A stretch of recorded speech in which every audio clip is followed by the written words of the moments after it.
আজকের গল্প শিশু শিক্ষা সহজ নয়। অখিল নিয়োগী, যাকে আমরা স্বপন বুড়ো বলে জানি। গল্পটি যদি তোমাদের ভালো লাগে তাহলে আমার চ্যানেলটি লাইক, শেয়ার ও সাবস্ক্রাইব করো। বিশ্ববিদ্যালয়ের শেষ পরীক্ষার পর সময় যেন আর কাটতেই চাইছিল না। মা ডেকে বললেন, হ্যাঁ রে ন্যাপলা, শুয়ে বসে ঘুমিয়ে তো শরীরে যে বাত ধরে যাবে। পিসিমা সঙ্গে সঙ্গে ফোড়ন কাটলেন, তার চাইতে বলি কি, সকাল বিকেল 2 কলসি করে গঙ্গা জল এনে দে আমাকে। তোরও হাঁটাহাঁটি হবে আর আমারও পূজা অর্চনার কাজ চলে যাবে। এখানে চুপি চুপি একটা কথা বলে রাখি, আমার পিসিমা ভয়ানক ছুচিবাই, তাই কলসি কলসি গঙ্গা জল চাই। পিসে মশাইও কম যান না, তিনি নার্সারির ব্যবসা করেন। উৎসাহী হয়ে এগিয়ে এসে বললেন, তার চাইতে আজ থেকে আমার সঙ্গে বেরুতে শুরু কর। কোথায় ফুলের গাছ পাওয়া যায়, কোন অঞ্চলে ভালো বীজ মেলে, কোন মাটি ফুলের পক্ষে আর কোন মাটি ফসলের পক্ষে সরেস, সব হাতে করে শিখিয়ে দেব আমি। তাছাড়া আমারও তো একজন সহকারী দরকার। কাজ শিখে রাখলে এ ফার্ম তো শেষ পর্যন্ত তোরই। না পিসিমা, না পিসে মশাই, কারো প্রলোভনে আমার মন গলল না। মনে মনে ঠিক করে ফেললাম, এই ছুটিটায় দেশের ছেলেদের শিক্ষা দান করব। প্রথমে পরিকল্পনা করলাম, পাড়াতেই একটি নৈশ স্কুল খুলব। তাতে অনেক ঝামেলা, মনোমতো ঘর মেলে না, ছেলেদের বসবার বেঞ্চ চাই, আলোর একটা খরচ আছে, এত হ্যাঙ্গামা পোয়াবে কে? নিজে তো আর উপার্জন করি না।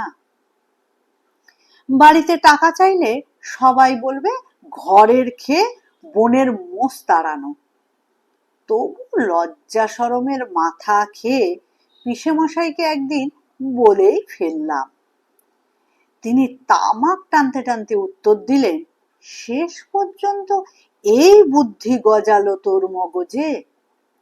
তারপর মাকে ডেকে বললেন, শুনুন আপনার ছেলের মতিগতির কথা। মা এবার সত্যি রেগে উঠলেন।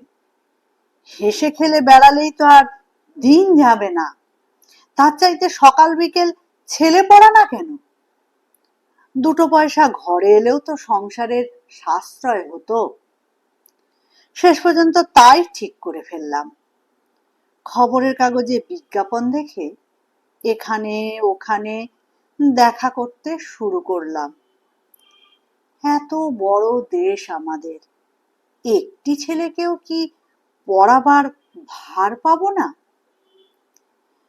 বিজ্ঞানসম্মত পন্থায় একটি ছেলেকেও যদি গড়ে তুলতে পারি, সেটা হবে কাজের মতো কাজ। রোজ সকালবেলা চা পানের সঙ্গে চলল আমার কর্মখালির বিজ্ঞাপন দেখা। কিন্তু কোনো বিজ্ঞাপনই আমার মনের মতো হয় না। আমি চাই ছোট্ট একটি ছেলেকে পড়াতে, কাদার মতো নরম যার মন, তাকে আমি গড়ে তুলব নিজের আদর্শের অনুসরণে। এমনি বড় বড় কথা আমি রোজই ভাবি, আর বাড়ির লোককে আমার হাব ভাব দেখে অতিষ্ঠ হয়ে ওঠে। কিন্তু আমি বিন্দু মাত্র বিচলিত হই না। ছোটদের শিক্ষা দেওয়া কি সহজ কাজ? কত বড় তপস্যা আর নিষ্ঠার কথা লুকিয়ে রয়েছে এর পেছনে। সাধারণ মানুষ এর সুদূর প্রসারী ফলের কথা ভালো করে অনুধাবনই করতে পারে না। এমনি ভাবে একটির পর একটি দিন ঝরা পাতার মতো খসে পড়ে। হঠাৎ চোখে পড়ল একটি বিজ্ঞাপন, গৃহশিক্ষক চাই। আপনজনের মতো মনে করিয়া একটি ছোট ছেলেকে শিক্ষাদান করিবেন, এমন একজন দরদি গৃহ শিক্ষক চাই, যিনি ছোট ছেলেকে ভালোবাসেন। এরূপ ব্যক্তির আবেদন সর্বাগ্রে বিবেচিত হবে। সাক্ষাৎ মতো আলোচনা করুন। ইতি জিমুদবাহন জোয়ারদার, 31/5/7 বি কালিদাস পুতুতুন্ডু লেন, কলিকাতা। ভিক্ষামানটি পড়ে বুঝতে পারলাম আমি যেমনটি চেয়েছিলাম এর ঠিক সেই রকম ঘর। শাস্ত্রে বলেছে শুভস্য শীঘ্রম। কাউকে কিছু না জানিয়ে খবরের কাগজ থেকে বিজ্ঞাপনের অংশটি কেটে নিয়ে দুর্গা বলে রওনা হয়ে পড়লাম সেই দিন সকালবেলাতেই। গলিটা খুঁজে বের করতে বেশ খানিকটা সময় লাগলো। ইতিমধ্যে হাঁপিয়ে উঠেছি। একটা জায়গায় বসে একটু নিরিবিলি বিশ্রাম করে নিতে প্রাণ চাইছে। তাই ইতস্তত না করে ঘন ঘন কড়া নাড়তে লাগলাম। খানিক বাদে ঝাঁটা হাতে একটি ঝি এসে সদর দরজা খুলে দিল। তারপর চিৎকার করে উঠে বলল, ও মা, এ যে অচেনা লোক গো, বাড়ি ভুল করনি তো বাছা? ঝির আস্ফালন দেখে প্রথমটা হকচকিয়ে গিয়েছিলাম। কোনো রকমে নিজেকে সামনে নিয়ে বিজ্ঞাপনটা আরেকবার পড়লাম। না, ভুল হবে কেন? উত্তর দিলাম, বাড়ির কর্তাকে খবর দাও, বলো ছেলে পড়াবার জন্য এক ভদ্রলোক দেখা করতে এসেছেন। অ মাস্টার। তাচ্ছিল্যের হাসি হেসে ঝি চলে গেল ওপরে খবর পৌঁছে দিতে। দাঁড়িয়ে আছি তো দাঁড়িয়েই আছি, কোনো সাড়া শব্দ নেই। হঠাৎ দেখি দোতলায় একটি ভাঙা জানলার ফোকর দিয়ে একটি শীর্ণ মাথা বেরিয়ে এলো। ওপরে চলে এসো মাস্টার, ভেতরে ঢুকেই বাঁ হাতে সিঁড়ি। ভয়ে ভয়ে ভেতরে ঢুকলাম। তখনে করিতকর্মা ঝি নিচে নেমে এসেছে। ঝাঁটা দিয়ে সিঁড়িটা দেখিয়ে দিয়ে গজগজ করতে করতে ঝি চলে গেল। দোতলায় উঠে সামনে যে ঘরখানি, সেখান থেকে আহ্বান ভেসে এলো, এসো মাস্টার, এসো, লজ্জা করবার কিছু নেই, আমি এখানেই আছি, জুতোটা খুলে শটান চলে এসো। আহ্বানে আন্তরিকতার সুর শুনে মনে মনে পুলকিত হয়ে উঠলাম। তাহলে এরা সত্যি গৃহশিক্ষককে আপনার করে পেতে চান। সেইখানেই আমি আন্তরিকতার সঙ্গে শিক্ষা দেব। একটি ছোট ছেলেকে অতি প্রথম থেকে তিলে তিলে গড়ে তুলব। সেই হবে আমার সত্যিকারের গর্ব। এবার বেশ খুশি মনে ঘরে ঢুকলাম। একজন শীর্ণ দেহ ভদ্রলোক ঘরের এক কোণে একটি চেয়ারে বসে খবরের কাগজ পড়ছেন। খোঁচা খোঁচা এক মুখ কাঁচা পাকা দাড়ি, গোলগাল মাথাটা টাকে ভর্তি। বললাম, নমস্কার। কোনো উত্তর না দিয়ে ভদ্রলোক একবার আর চোখে আমার দিকে তাকালেন। তারপর চোখের চশমাটা কপালের ওপর তুলে ফেললেন। একটু বাঁকা হাসি হেসে বললেন, আরে তুমি নিজেই যে দুগ্ধপোষ্য শিশু, আমাদের ঝন্টুকে সামলাতে পারবে তো? আমি আমতা আমতা করে উত্তর দিলাম, আগে ছোট ছেলে তো, আমার খুব ভালোই লাগে, ডাকুন না ঝন্টুকে। বৃদ্ধের ফোকলা দাঁতে এইবার আসল হাসি ফিরে এলো। বললেন, ঝন্টু আমার একমাত্র ভাইপো, অল্প বয়সে বাপ মারা যায়, আমি ওকে মানুষ করছি মাস্টার। শিশুকে শিক্ষা দেওয়া কি সহজ কথা? সঙ্গে সঙ্গে গলাটা একটু চড়িয়ে ডাকলেন, ওরে ঝন্টু, তোর মাস্টার মশাই এসেছে রে। 7-8 বছরের একটি ছেলে লাফাতে লাফাতে এসে ঘরে ঢুকলো। তারপর কোনো রকমে ইতস্তত না করে সোজা ছুটে এসে আমার গলাটা জড়িয়ে ধরে বললে, তুমি আমার মাস্টার বুঝি? এবার ঝন্টুর জ্যাঠামশাই খবরের কাগজ থেকে একটু মুখ তুললেন, খানিকটা আদর খানিকটা শাসন মিশিয়ে বললেন, ও কি রে ঝন্টু, মাস্টারকে তুমি বলে বুঝি? আমরা বুড়ো হাবড়া হয়েছি, যা খুশি বলতে পারি। আমি একটু ব্যাপারটাকে সহজ আর সরল করবার জন্য উত্তর দিলাম, না না, তাতে কি হয়েছে, ছোট ছেলে, মুখে তুমি তো বেশ মিষ্টি শোনায়। তারপর একটা ছোটখাটো ঢোক গিলে জিজ্ঞেস করলাম, আচ্ছা ঝন্টু, তুমি কি কি বই পড়ো বলো তো? ঝন্টু অবলীলাক্রমে জবাব দিল, বই তো নেই। নেই? আমি যেন একেবারে আকাশ থেকে পড়লাম। ও, তোমার কোনো বন্ধুকে পড়তে দিয়েছো বুঝি? ঝন্টু এবার ঘনিষ্ঠ হয়ে বসে বললে, আগের মাস্টারটা খালি পড়া জিজ্ঞেস করতো, তাই বইয়ের পাতাগুলো সব ছিঁড়ে ফেলে দিয়েছি, শুধু মলাটটা রেখে দিয়েছি, নিয়ে আসবো? এই বলে আমার গায়ে ঠেস দিয়ে এলিয়ে পড়লো।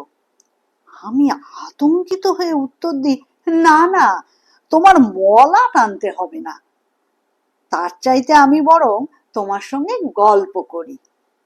কিন্তু ঝন্টু সে কথা শুনলো না, এক দৌড়ে ছুটে গিয়ে একটা ফাটা স্লেট ও বইয়ের একখানা মলাট আমার পায়ের কাছে দুম করে ফেলে দিয়ে আবার গায়ে ঠেস দিয়ে এলিয়ে পড়লো।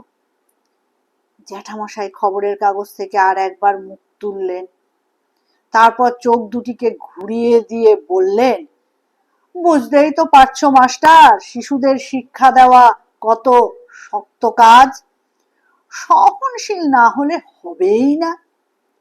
ওদের মনে কত কৌতূহল, হয়তো জানতে চায় কাগজ কেমন করে তৈরি হয়েছে, তাই ওদের মনে বইয়ের পাতা ছেঁড়ার বাসনা জাগে। ছিঁড়ুক না, কটা বই বা ছিঁড়বে, তুমি ওর মনকে বিকশিত হওয়ার সুযোগ নিশ্চয়ই দেবে। জ্যাঠামশায়ের কথাটা হৃদয়ঙ্গম করবার চেষ্টা করে ঘন ঘন মাথা দোলাতে থাকি। আর একটু হলে ঝন্টু আমার পাখানা খোড়া করে দিয়েছিল, ভাগ্যে জোর আছে বলতে হবে। জ্যাঠামশাই এবার বেশ উৎসাহিত হয়ে ওঠেন, চেয়ারের ওপর দুটি পা তুলে ঘন ঘন মাথা নাড়তে থাকেন। হঠাৎ এক সময় আমার দিকে চোখ দুটো ফিরিয়ে বললেন, তুমি প্রশ্ন করো মাস্টার, ঝন্টু আমার বোকা নয়, আমি অনেক কষ্ট করে ওকে সব শিখিয়েছি, সাধারণ জ্ঞান কি ওর কিছু কম নাকি? জ্যাঠামশাইয়ের উৎসাহ দেখে আমিও উৎসাহিত হয়ে উঠি। ঝন্টুকে কাছে টেনে নিয়ে শুধোই, আচ্ছা বলো তো, 12টা আম আর 13টা জাম জমে কটা ফল হয়? আমার প্রশ্ন শুনে ঝন্টু একবার মুখ চটকে নিল, তারপর দেয়ালের দিকে এমন ভাবে তাকিয়ে রইল যে এক্ষুনি ওখানে যোগফলটা ফুটে উঠবে, আর সে সেইটা একবার দেখে নিয়ে আমার উত্তরটা জানিয়ে দেবে।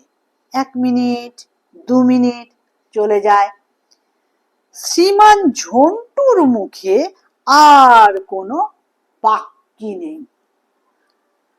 বল না রে ঝন্টু, একেবারে জলের মতো সহজ।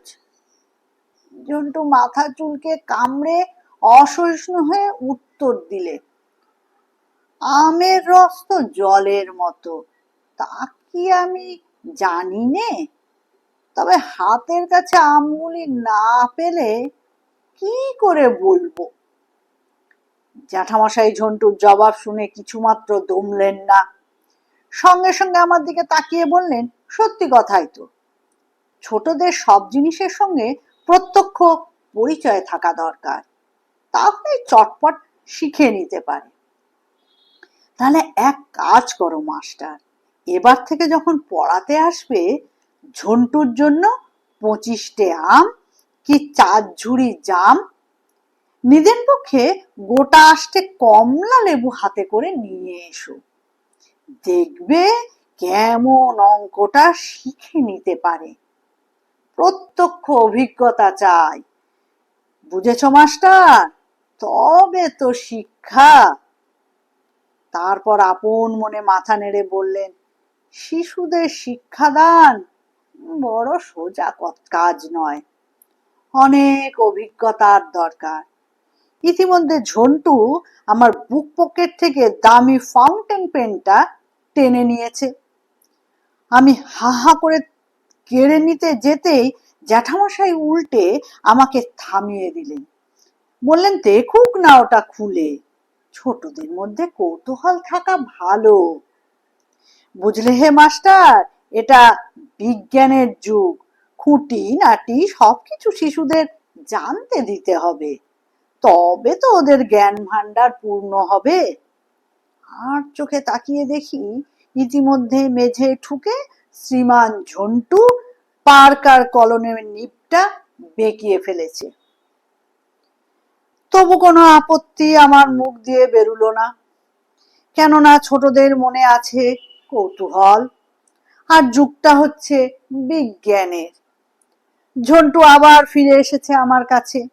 কলমটা থেকে যে কালি ওর হাতে লেগেছিল তা বেমালুম আমার জামায় মুছে দিয়ে জিজ্ঞেস করলে, আচ্ছা তুমি আমাকে জাদুঘর, চিড়িয়াখানা, গড়ের মাঠ সবকিছু দেখতে নিয়ে যাবে? আর ফিরবার পথে নিউ মার্কেট থেকে সেই যে চকলেট বিস্কুট তাও দিতে হবে কিন্তু। জ্যাঠামশাই ওর কথাটা একরকম লুফে নিয়ে বলে উঠলেন, হ্যাঁ হ্যাঁ দেখাবে, নিশ্চয়ই দেখাবে। বুঝলে মাস্টার, দেশ ভ্রমণ আর নানা জায়গা দেখে বেড়ানোতে ছোটদের মনের প্রসার হয়। সব সময় বই মুখস্থ না করিয়ে তুমি যদি রোববার রোববার ওকে নানা জায়গায় বেরিয়ে নিয়ে এসো, তবে কিছু মাত্র আপত্তি করব না। ওর মা মানে আমার বৌমাও এইসব ভারী পছন্দ করে। এ ব্যাপারে আমার অনুমতি দেওয়াই রইল। বাড়ির ছেলের মতো আসবে, ওকে নিয়ে যেখানে খুশি ঘুরিয়ে নিয়ে আসবে। ঝন্টু বলল, আরে জেঠু, আমার খিদে পেলে। হাসতে হাসতে জ্যাঠামশাই জবাব দিলেন, আরে বোকা ছেলে, তোর খিদে পেলে কি মাস্টার খাবার কিনে তোকে খাওয়াবে না? শিশুদের ওপর ওর দরদ কত, সে আমি একটু আলাপ করেই বুঝে নিয়েছি। জ্যাঠামশাই কাপড়ের খুঁট দিয়ে মুখটা একবার মুছে নিয়ে বললেন, এইবার কাজের কথায় আসা যাক মাস্টার। ছোটদের শিক্ষার ব্যাপারে দরদটাই আসল বস্তু। সে তোমার কাছে ভগবানের আশীর্বাদে যথেষ্ট আছে। ভালোবেসে মানুষ করে তোলো আমাদের ঝন্টুকে। 10টা করে টাকা তুমি পাবে মাস্টার প্রতি মাসে। আমি মুখ তুলে কি বলতে যাচ্ছিলাম, কিন্তু তিনি আমাকে সঙ্গে সঙ্গে থামিয়ে দিয়ে বললেন, আরে আমি জানি মাস্টার, ঝন্টুর যেরকম তোমায় মনে ধরেছে তাতে কিছু না নিয়েও তুমি পড়াশোনার দায়িত্ব হাতে তুলে নিতে পারো, কিন্তু আমার একটা বুদ্ধি বিবেচনা আছে তো। তুমি আর অমত করো না মাস্টার, হাত খরচ হিসেবে প্রতি মাসে 10 টাকা করে টাকা আমি গুনে গুনে তোমার হাতে তুলে দেব। ইতিমধ্যেই শ্রীমান ঝন্টু কখন বাড়ির ভেতর চলে গিয়েছিল লক্ষ্য করিনি। হয়তো তার মাই তাকে ইশারা করে ডেকে নিয়েছিলেন। এইবার শ্রীমানের প্রবেশ হলো লাফাতে লাফাতে, চিৎকার করে ডাকতে লাগলো, মামা বাবু, মামা বাবু। আমি ভাবলাম ওর মামা বাবু বোধ করি এইমাত্র এই ঘরে ঢুকেছেন। তিনি আবার নতুন কোনো সদুপদেশ দেবেন কিনা আশঙ্কায় শঙ্কিত হয়ে উঠছিলাম। চারিদিকে একবার ভয়ে ভয়ে চোখ বুলিয়ে নিলাম, কিন্তু ঘরে তো আর কেউ নেই। ঝন্টুকে জিজ্ঞেস করলাম, কই তোমার মামা বাবু? ঝন্টু এবার মুচকি হাসতে লাগলো, প্রশ্ন করলো, আচ্ছা আপনি ভোম্বলকে চেনেন? কে ভোম্বল? দর্জিপাড়ার ভোম্বল। হ্যাঁ হ্যাঁ, সে আর আমি একসঙ্গে পড়েছি যে। এবার ঝন্টু হেসে কুটোকুটি হয়ে ভেঙে পড়ল। কুতকুতে চোখ দুটো নাচিয়ে উত্তর দিল, সেই ভোম্বল আমার মামা। মা বলে দিল, মামার সঙ্গে কতবার তুমি তাদের বাসায় গেছো, তুমিও তো তাহলে আমার মামা হলে। এইবার জ্যাঠামশাই হাতের কাগজখানি ফেলে দিয়ে ঘন ঘন পা দোলাতে লাগলেন। ফোকলা দাঁতে হৃদয় বিদারক হাসি হেসে বললেন, তাহলে মাস্টার, একটা সম্পর্ক যখন বেরিয়ে গেল তখন ওই সোজাসুজি 5 টাকা করেই নিও। ভাগ্নেকে পড়িয়ে তুমি তো আর মাইনে চাইতে পারো না। অবশেষে সত্যি সত্যি আমি চুপ করে গেলাম। গলা দিয়ে আর কোনো উত্তর বেরুলো না। শিশু শিক্ষা সত্যি সোজা নয়।